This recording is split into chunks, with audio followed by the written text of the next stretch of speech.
অতি রঞ্জিত অতি বাড়াবাড়ি আমার একদমই পছন্দ না। আমার কাছে মনে হয় যে এটা খুবই আমার কাছে ছোট লেগে।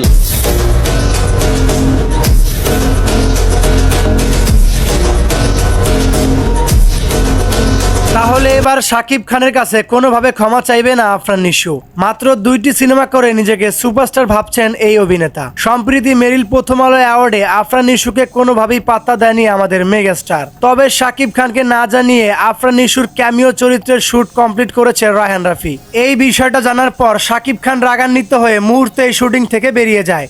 এত কিছু হওয়ার পরেও রায়হান রাফি কিভাবে শাকিব খানকে না জানিয়ে আফরান নিশুকে তাণ্ডব সিনেমার কাজ করার সুযোগ দিল। তবে শাকিব খানকে নিয়ে সোশ্যাল মিডিয়ায় উঠেছে গুঞ্জন, কিন্তু শাকিব ভক্তরা বলছে এই ঈদে তাণ্ডব সিনেমা হবে বয়কট, মানে তাণ্ডব সিনেমা দেখার জন্য কাউকে সিনেমা হলে দেখতে পাওয়া যাবে না। কিন্তু এই বিষয় নিয়ে এখনো মুখ খোলেননি আমাদের মেগাস্টার শাকিব খান। ইতিমধ্যে গুঞ্জন উঠেছে, সমস্ত শাকিবিয়ানরা বলছে আফরান নিশুকে বয়কট করা হোক তাণ্ডব সিনেমা থেকে। এত কিছু হওয়ার পরেও শাকিব খান তার শুট ভালোভাবেই কমপ্লিট করে যাচ্ছেন। এখন দেখার বিষয় পরবর্তীতে কি হয়। এরকমই নতুন নতুন আপডেট পেতে আমাদের চ্যানেলটিকে সাবস্ক্রাইব করুন।